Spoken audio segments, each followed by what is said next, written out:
Hmm.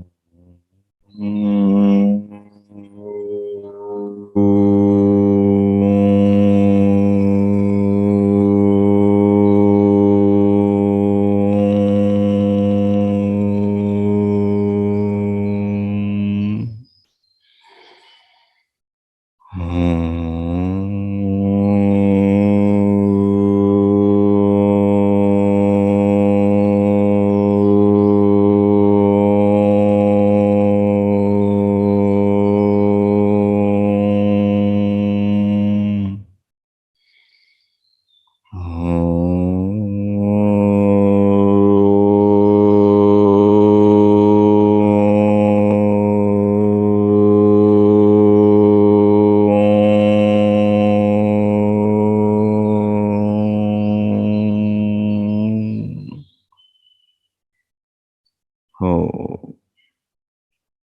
वैदिकी अमृत ध्यान साधना प्रभात सत्संग में आप सभी साधक साधिकाओं का, उपासक उपासिकाओं का हार्दिक स्वागत है।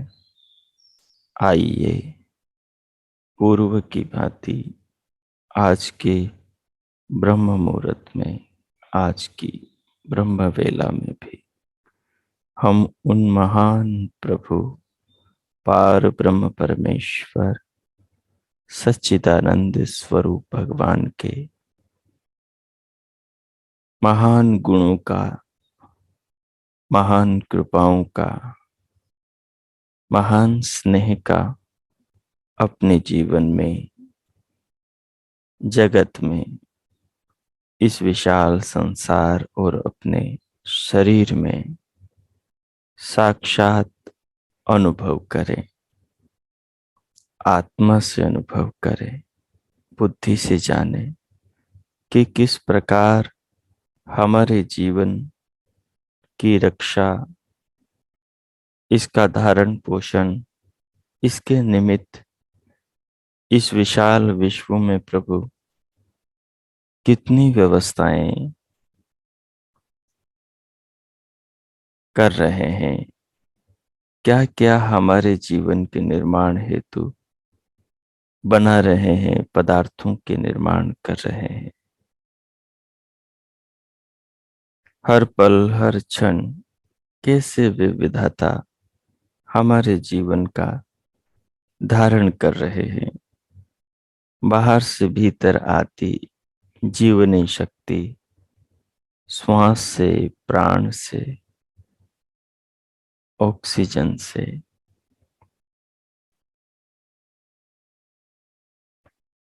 शरीर के भीतर की व्यवस्थाओं से, शरीर के भीतर कि पुर्जों के कार्यकलाप से और पुर्जों के स्वरूप से अनभिज्य अल्पज्य ये जीवात्मा कैसे इस देह के अंदर आनंद पूर्वक रह रहा है। जिस देह के भीतर का ज्ञान उसे बिल्कुल भी नहीं है। इस देह को बनाने वाला भगवान इस देह को निरंतर जीवात्मा के लिए खुद धारण कर रहे हैं, खुद इसका पोषण कर रहे हैं, खुद इसके निर्माण और रक्षा के लिए नाना पदार्थों का स्वयं निर्माण सृष्टि में कर रहे हैं, पृथ्वी में कर रहे हैं, औषधि वनस्पतियों में कर रहे हैं। सब और वे भगवान मानव जीवन की रक्षा के लिए क्या क्या कर रहे हैं, उन तत्वों को अनुभव करना है। अपने ध्यान को अपने आप पर लेकर आए, स्वयं के शरीर पर लेकर आए, परमात्मा के प्रेम स्वरूप आ रही बाहर से भीतर ये श्वास इस प्राण पर लाए। इन सब को अनुभव करते हुए जो भी अनुकूल हो वो आसन आलथी पालथी लगाए। अनुकूल आसन आलथी पालथी लगाकर कमर, पीठ और गर्दन को सीधा करें, परंतु सहज रखें। नेत्रों को बंद और पलकों को सहज करें। हथेलियों को गोद में रख लें या घुटनों पर रखकर शिथिल कर दें। सिर से पांव तक, पांव की तलवों से सिर तक, हाथ के उंगलियों के नाखूनों तक पूरी देह को अनुभव करें। जैसे मुनि बैठते हैं, तपस्वी बैठते हैं, योगी बैठते हैं, वैसे बैठ जाए। मुखमंडल पर माधुर्य, एक मधुरता लेकर आए। हृदय को, भावनाओं को मधुर करें। पूरे शरीर को अनुभव करें। तदुपरांत बाहर से भीतर आने वाली श्वास को, बाहर से भीतर आने वाले प्राणों को अनुभव करें और धीरे धीरे बाहर से भीतर लें।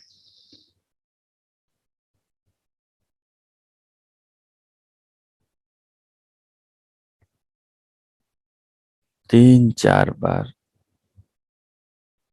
श्वास को, प्राणों को लंबा गहरा लयबद्ध करते हुए, पतला मध्यम करते हुए धीरे धीरे लें अनुभव के साथ।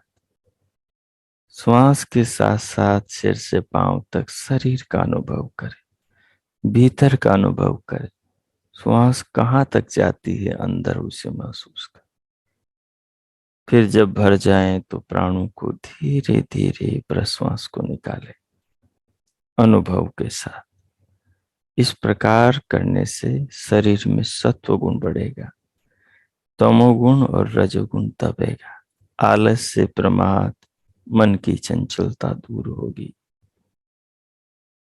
शरीर आसन स्थिर होगा, सुखपूर्वक होगा। कीजिए। 2-3 मिनट में मौन होता हूं। श्वास प्रश्वास को अनुभव कीजिए। गहरे लंबे श्वास लीजिए और धीरे धीरे अनुभव के साथ छोड़िए। पूरे शरीर को, श्वास को शरीर के दाता, विधाता, निर्माता, प्राणों के दाता परमात्मा को अपनी भावना में रखिए। ओम कीजिए।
हो।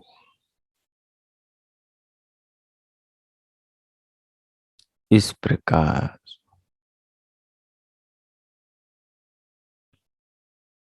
श्वास प्रश्वास के माध्यम से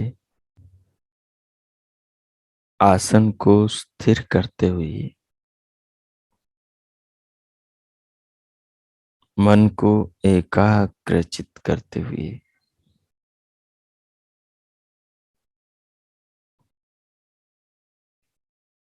आलस्य, प्रमाद, निद्रा, तंद्रा को दूर करते हुए ये रजोगुण तमोगुण को दबाते हुए शरीर में सत्व गुण को बढ़ाते हुए श्वास परमात्मा का प्रेम है, उनकी करुणा है। जीवन भगवान की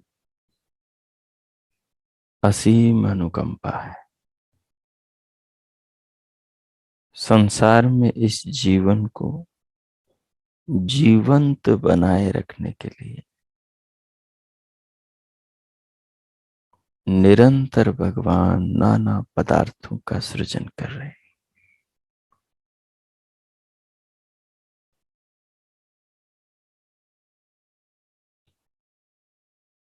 कुछ ऐसी शक्तियां, कुछ ऐसी व्यवस्थाएं निरंतर कर रहे हैं जिनसे हर पल हमें जीवन मिल रहा है। वो शक्तियां हमें दिखाई तो नहीं देती, लेकिन हमारी मदद हर क्षण करती है।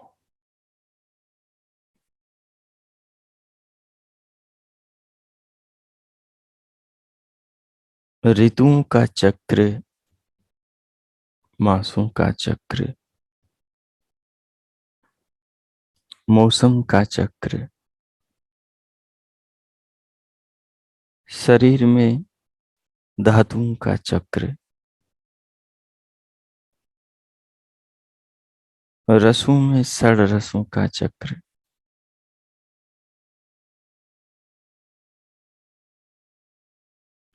ये सब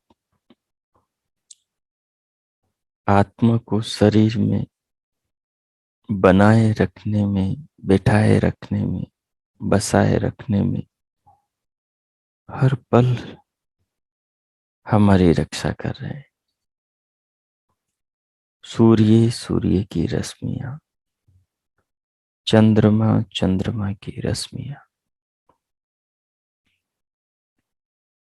पृथ्वी, जल, अग्नि, वायु, आकाश,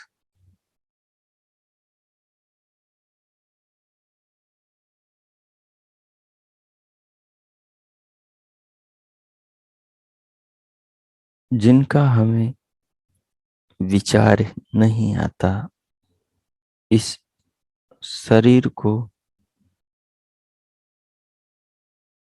शरीर में इंद्रियों को, अंतःकरण को, अंतःकरण और इंद्रियों के द्वारा संसार के विषयों को देखते, सुनते, भोगते हुए हमारा ध्यान नहीं जाता कि आखिर ये सब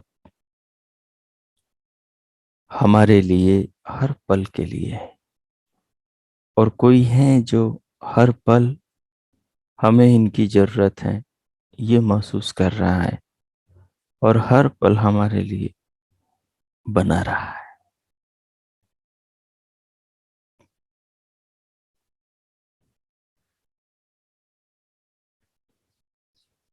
मनुष्य एक बच्चे को पालता है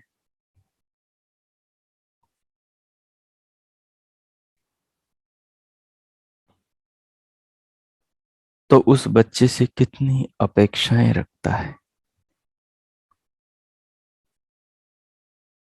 कितना उसके ऊपर वो अपना अधिकार जताता है। उस बच्चे से उसका कितना मतलब होता है। वो उसे किसी को देता नहीं, वो हमेशा उस पर अपना काबू, अपना अधिकार बनाए रखना चाहता है, और उसको वो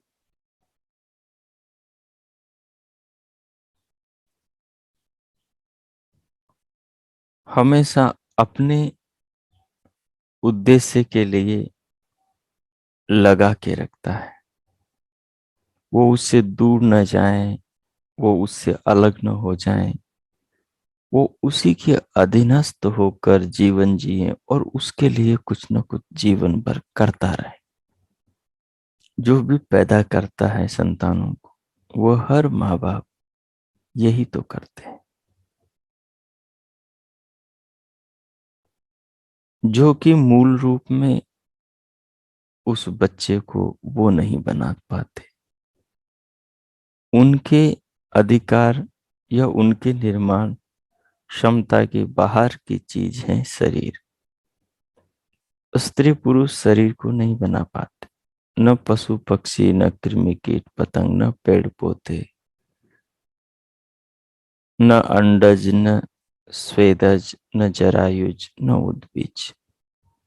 84 लाख योनियों में कोई भी नरमादा अपनी संतान को नहीं बना पाते, परंतु अधिकार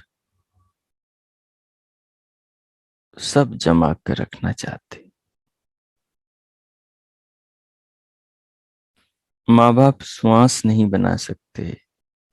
माँ बाप शरीर के अंदर रस, रक्त, मांस, मज्जा, शुक्र, शोणित नहीं बना सकते। माँ बाप किडनी, लीवर, गुर्दा, आमाशय, फेफड़े, स्वर यंत्र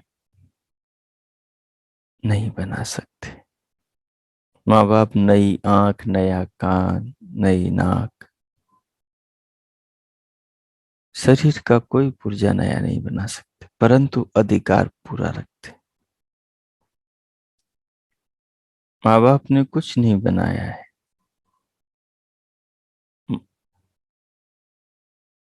न बच्चा, न बच्चे के शरीर के कोई अंग, और न ही स्तनों में बदने वाला दूध। माँ बाप कुछ भी नहीं बनाते, लेकिन अधिकार उस बच्चे पर जीवन भर जमा के रखना चाहते।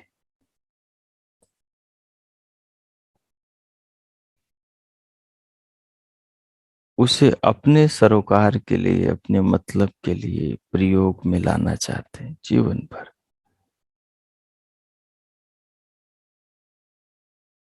और हर पल उस बच्चे को पाल कोई और रहा है। श्वास देकर उसके प्राणों की, उसके जीवन की रक्षा कोई और कर रहा है। उसके लिए पेड़ पौधों के द्वारा फल सब्जियां बनाकर, अन्न बनाकर कोई और रक्षा कर रहा है। उसके लिए जल, वायु, पृथ्वी, सूर्य रश्मियां, चंद्र रश्मियां कोई और बना के रक्षा कर रहा है। उसके लिए पृथ्वी में खनिज पदार्थ, लोहा, तांबा, पीतल, रांगा, शीशा, पारा, पेट्रोल, डीजल, ऑयल और भी अनेक कोई और बना रहा है। कोई और बनाता है सिर के बाल, सिर की चमड़ी, खोपड़ी के अंदर की सारी व्यवस्थाएं, कंठ, स्वर यंत्र, गर्दन, कंधे, बाजू, भुजाएं, कोहनिया, छाती, पीठ, पेट, उदर, सब। लेकिन अधिकार माँ बाप जताते, और आदमी खुद भी कहता है कि ये शरीर मेरा, इसके भीतर का सब तामझाम मेरा, इस जिंदगी पर मेरा अधिकार है। और फिर वो उस जीवन से जुड़ी चीजों पर भी अधिकार, ये पानी मेरा है, ये तालाब, ये नदी मेरी है, ये पहाड़, ये पर्वत, ये इलाका, ये भूमि, ये मकान, ये जमीन मेरी है, ये पेड़, इसके फल, ये मेरे हैं। उसका बस नहीं चलता, नहीं तो वो ये भी कहता है सूर्य मेरा है, चंद्रमा मेरा है।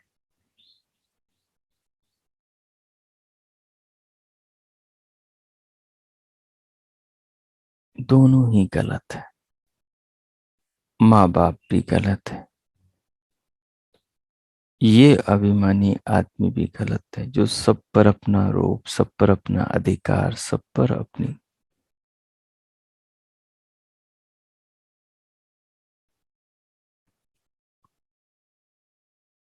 इसके पीछे कोई और है, जो इस जगत का पिता है, जो सबको जीवन दे रहा, जीवन दाता है। उस महान प्रभु का नाम सविता है, क्योंकि वो सकल जगत की उत्पत्ति करता है। वही समग्र ऐश्वर्यों का दाता है। जिन ऐश्वर्यों पर, जिस धन पर, जिस संपदा पर, जिस संपत्ति पर, जिन साधनों पर, जिस जमीन पर आदमी गर्व करता है, उस पर अपना दावा ठोकता है कि ये मेरा है। वो कितनी रजिस्ट्री करवा लें, वो कितना प्रॉपर्टी खरीद के उस पर कब्जा कर ले, लेकिन एक कील नहीं ले जा सकता।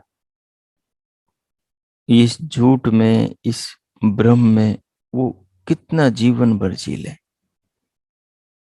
और इस झूठ को रिपीट कर करके, बार बार दोहरा कर, अपने भीतर ये झूठे संस्कार वो जीवन भर डाल ले। ये मेरा, ये मेरा, ये मेरा, ये मेरा। बच्चे मेरे, संपदा मेरी, पशु मेरे, जमीन मेरी, यहाँ का प्रकाश मेरा, यहाँ की चांदनी मेरी, यहाँ का अंधेरा उजाला मेरा। लेकिन अंतिम दिन उसका कुछ भी नहीं चलता। जिसे वो मेरा मेरा कह के जी रहा है, वो उसका कुछ भी नहीं। इस सत्य को, इस तत्व को समझना है। यही तत्व साधना की गहराई में ले जाने वाला है। कौन है सविता? जिसका ये संपूर्ण जगत है, जो इस संपूर्ण विश्व का मालिक है, स्वामी है,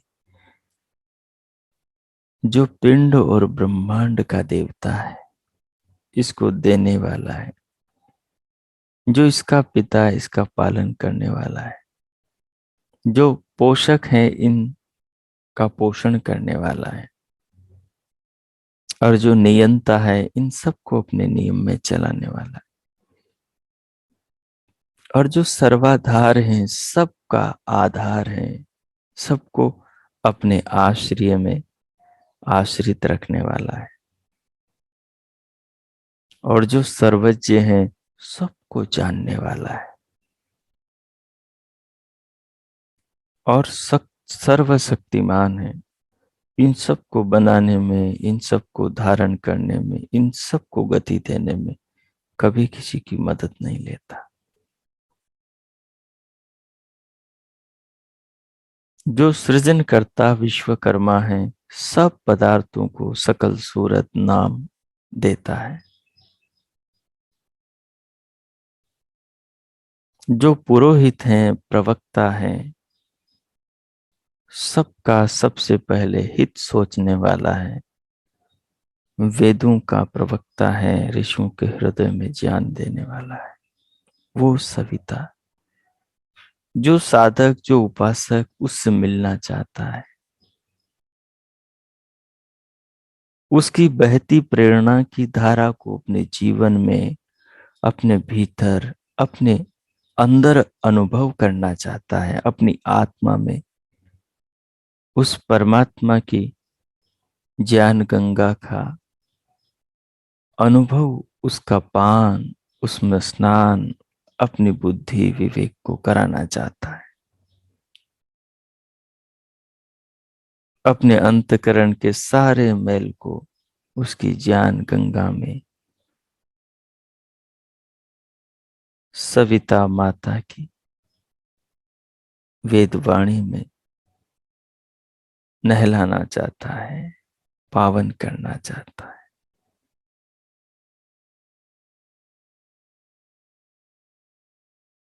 उसको चाहिए कि वो बुद्धिपूर्वक, उसको चाहिए कि वो बुद्धिपूर्वक जो परमात्मा की प्रेरणा को अपने जीवन में जागते हुए अनुभव करना चाहता है। उठते बैठते खाते पीते बोलते सुनते जीवन को जीते, सूर्य को देखते चंद्रमा को निहारते, चांदनी का आनंद लेते हुए, फलों के मीठे रस का पान करते हुए, नदी में नहाते हुए, वर्षा की बूंदों का आनंद लेते हुए, इंद्रधनुष को देखते हुए, सांझ को और उषा को महसूस करते हुए उस सविता देव का जो दर्शन करना चाहता है, जो उसकी प्रेरणा की धारा को अपने जीवन में, अपने हृदय में, अपने आत्मा में, अपने अंतःकरण में बहता हुआ देखना चाहता है, उसको चाहिए कि वो बुद्धिपूर्वक धिया मनसा देवान सुवर्यतो देवम युक्ताय, बुद्धिपूर्वक मनसा मनन के द्वारा,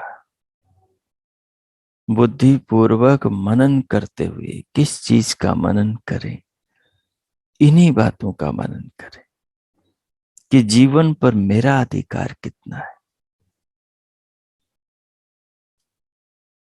क्या मैं अपने जीवन का निर्माता हूं? क्या मैं अपने शरीर का निर्माता हूं? क्या मैं इस श्वास का, मैं एक पल के जीवन का निर्माता हूं?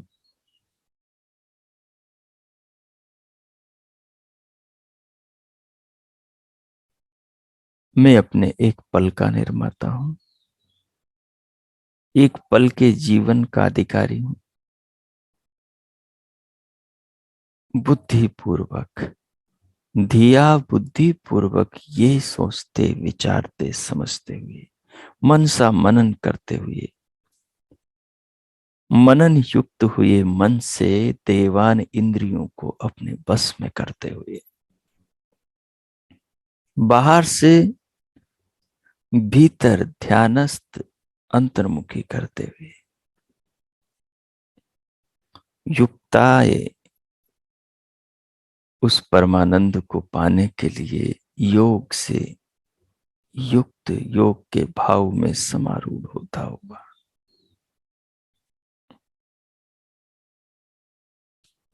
उस बृहद ज्योति का जिसके अंदर ये सारा जगत समाया हुआ है, उस ज्ञान की ज्योति का, वेद ज्ञान की ज्योति का, जिसका प्रकाश वो सविता देव पवित्र हृदयों में, उनके अंतकरण में करता है, उस बृहद ज्योति का, उस बृहद ब्रह्म ज्ञान का,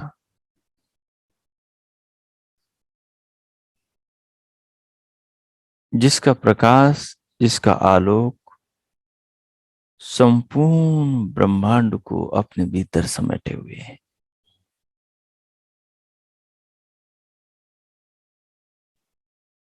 उस बृहद ज्योति का आस्वादन करें,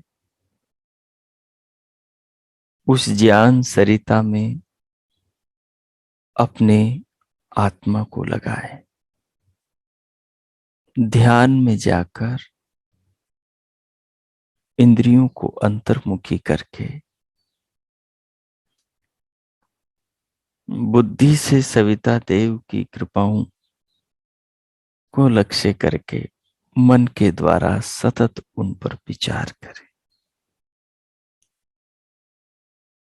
मनन करते हुए, ध्यान करते हुए सविता देव की प्रेरणाओं को सुने,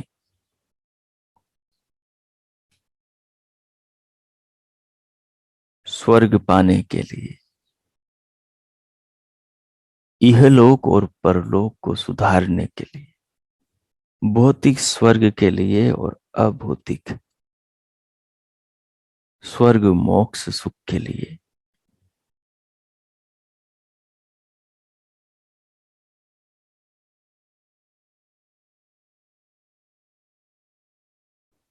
तब जाकर जीवन की सार्थकता होगी। तब जाकर इस ऋचा का, इस मंत्र का, इस श्लोक का हमें साक्षात्कार होगा। तब जाकर यह हमारे जीवन का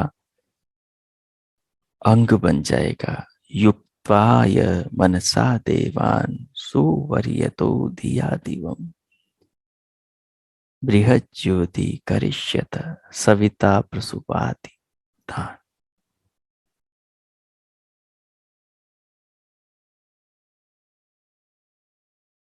तब जाकर हमारा दिन सुदिन होगा।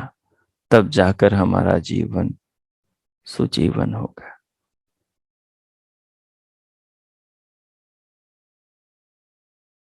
सो सविता देव की महिमा को देखें, जिस पर मैंने अभी आपसे ये अनुरोध किया। इसी रीति से अब उस भगवान के दिए जीवन पर विचार करें। उसके लिए अब बाहर से भीतर श्वास लें, धीरे धीरे लें, श्वास को फिर लेकर रोक लें। श्वास को रोककर दिव्यनाद को सुने। मन को पहले दोनों कानों के आकाश में ले जाएं। दिव्यनाद जैसे सुनाई दे, फिर मन को काक तालु पर लगाएं, कंठ में लटके हुए स्तन पर लगाएं और दिव्य प्रकाश को देखें। तत्पश्चात मानसिक रूप से मन ही मन प्रभु सविता देव के निज नाम ओम का प्रणव का मानस जप करें। एक बार जप करके फिर इस प्रक्रिया से परमात्मा की प्रेरणाओं को सुने। परमात्मा से जो मिला है उसे जीवन में देखें।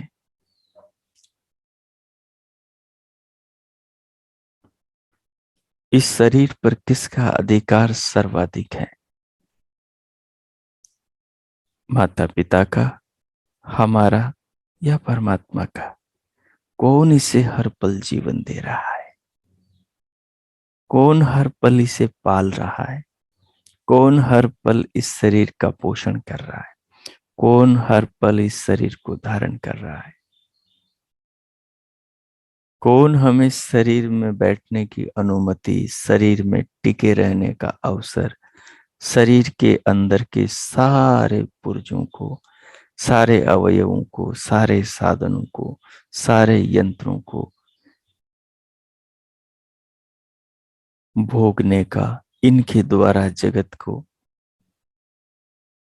जीने का अवसर दे रहा है? उसको महसूस करें। फिर से श्वास लेने का जब मन हो तो धीरे धीरे प्रश्वास को छोड़ें, फिर से भर लें और फिर वापस प्रभु नाम का मानस जप करके रोक कर फिर ये चिंतन करें। बुद्धि के द्वारा मन से मनन करते हुए, इंद्रियों को अंतर्मुखी रखते हुए बृहत ज्योति ज्ञान के सागर भगवान सविता देव की प्रेरणाओं को अपने भीतर सुने, जिससे स्वर्ग और मोक्ष सुख की प्राप्ति होती है। कीजिए। अब मैं मौन होता हूं। 5-7 मिनट आप ही प्रयोग करें। ओम कीजिए।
ओ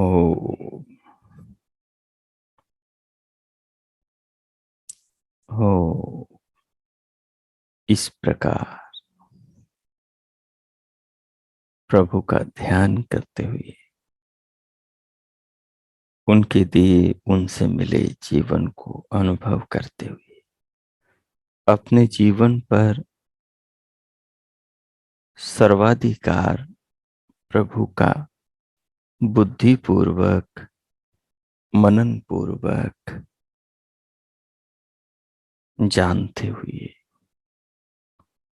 कि जीवन पर सर्वाधिकार प्रभु का है। शरीर में जो भी कुछ है सब प्रभु का है।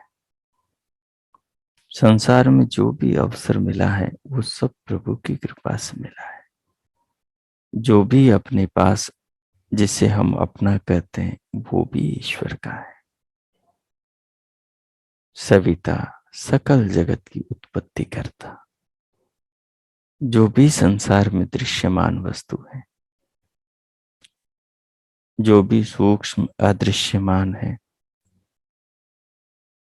जड़ वस्तु, वो सब ईश्वरीय व्यवस्था पर टिकी, ईश्वरीय व्यवस्था से बनी और वो ईश्वरीय व्यवस्था से ही काम कर रही है। तो अपना जीवन, संपूर्ण जीवन प्रभु का है। इस प्रकार संपूर्ण जीवन को प्रभु का जानते हुए, अनुभव करते हुए, इस भाव को जीवन में, व्यवहारिक जीवन में लाने की भगवान से प्रार्थना करें।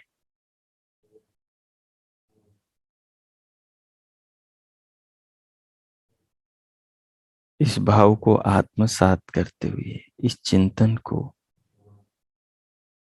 हृदयंगम करते हुए भगवान का धन्यवाद करें।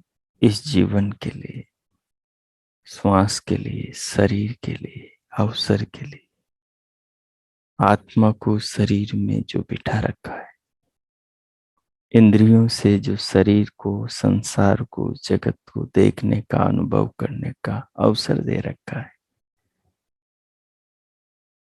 जो रात को सोने के बाद सुबह उठने तक सारे जीवन की रक्षा करता है, इन सब के लिए भगवान सविता देव प्रभु का धन्यवाद करें।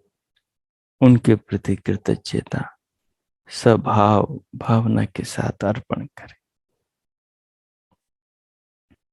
कीजिए।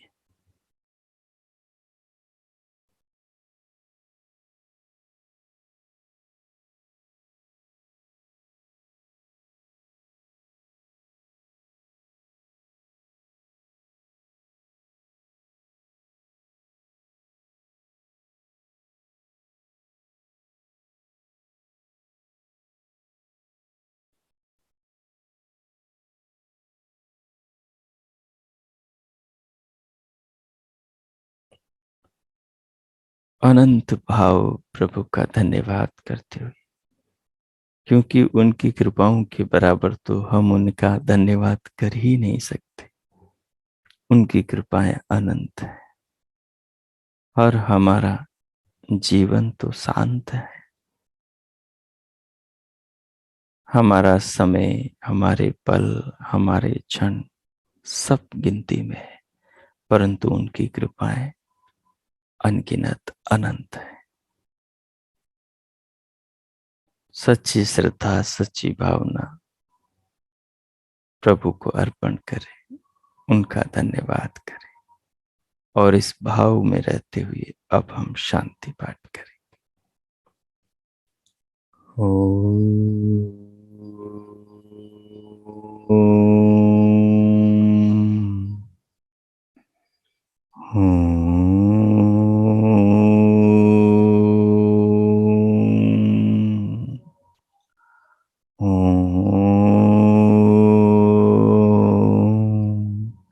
शांति शांति शांति। ओम। ओम। आज का आप सबका दिन शुभ हो, मंगलमय हो। प्रभु सबका मंगल करे। हम सब भगवान से मिले इस जीवन को भगवान के ज्ञान, सविता देव के वेद ज्ञान के अनुसार जीवन को जिए और अपने लिए, स्वजनों के लिए और संसार के लिए शिव सेवा बने, कल्याणकारी बने। प्रभु से सबके लिए बहुत बहुत मंगल कामनाएं। इति ओम शांति। इति ओम शांति।